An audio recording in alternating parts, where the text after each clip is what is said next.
ఇది ప్రజల ఆస్తి, ఇది ప్రజలకి చెందాలి, కార్పొరేట్స్ కాదు. పావులాకి బేడాకి అమ్మేయడానికి ఇది పప్పు బెల్లం కాదు. ఆంధ్ర రాష్ట్ర ప్రజలు పోరాడి తెచ్చుకున్న స్టీల్ ప్లాంట్, పోరాటంతోనే నిలబెట్టుకున్న స్టీల్ ప్లాంట్. భవిష్యత్తులో కూడా మనం పోరాడితేనే ఈ వైజాగ్ స్టీల్ ప్లాంట్ నిలబడుతుంది. ఎలక్షన్స్ ముందు ఒక మాట, ఎలక్షన్స్ అయిపోయాక ఒక మాట, అయినా మోసపోతూనే ఉన్నాం. రాజకీయంగా ప్రభుత్వ విధానాలు మారకుండా వైజాగ్ స్టీల్ ప్లాంట్ ని కాపాడలేం.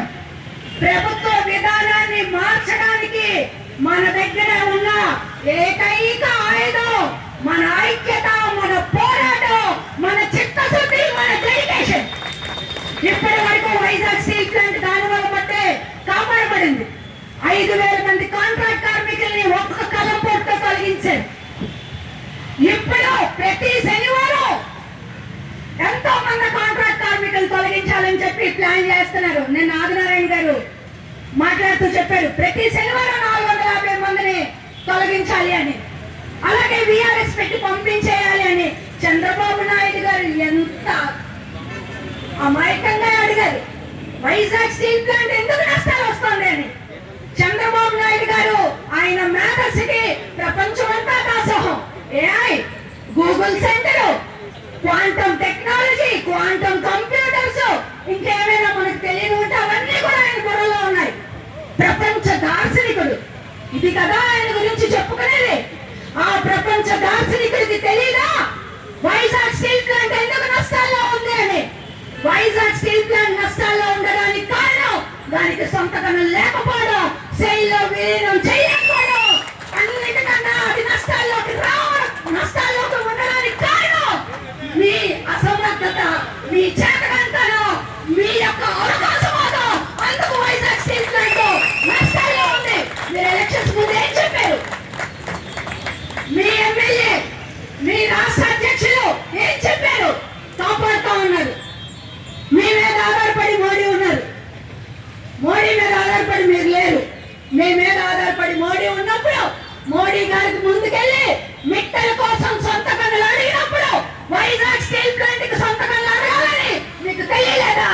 మీ అవకాశవాదం వల్ల, మీ చేతకంతనం వల్ల వైజాగ్ స్టీల్ ప్లాంట్ ఈ రోజు నష్టాల్లో ఉంది.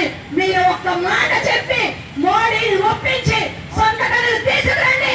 వైజాగ్ స్టీల్ ప్లాంట్ కాపాడబడుతుంది, ఆంధ్ర రాష్ట్రం కాపాడబడుతుంది.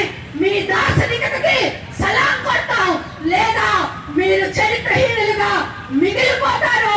మా పోరాటం ద్వారా, మా ఐక్యత ద్వారా, తులసి చంద్రు గారు లాంటి యువ జర్నలిస్టుల ద్వారా, ఆమె మొత్తం వీడియోలో నాకు నచ్చిన ఏకైక భాగం నేను చెప్తానమ్మా మేడం, నాకన్నా చాలా చిన్నవాళ్ళు మీరు. యువతని కదలమన్నారు. అదొక్కటే మనకి ఇప్పుడు కావాల్సింది. మనం కదలాలి, మన పిల్లల్ని తీసుకురావాలి, స్టూడెంట్స్ తీసుకురావాలి. సమస్తం ఎవరైతే వైజాగ్ స్టీల్ ప్లాంట్ వల్ల బాగుపడుతున్నారో ఆ మొత్తం సమస్తాన్ని రంగంలోకి తీసుకొచ్చే పని మనం అందరం చేయాలి. యువత నాయకత్వం వహించాలి. మీరు మరిన్ని వీడియోలు చేయాలి అని, ప్రజల తరపున మరింతగా నిలబడాలని, మీరు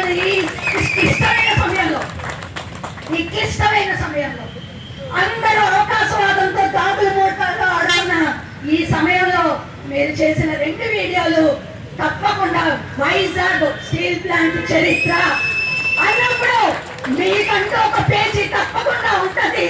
అది ప్రజలు మీకు ఇస్తున్న అపూర్వమైన గౌరవం అని చెప్పి మరొక్కసారి మీకు విజ్ఞప్తి చేస్తూ పోరాట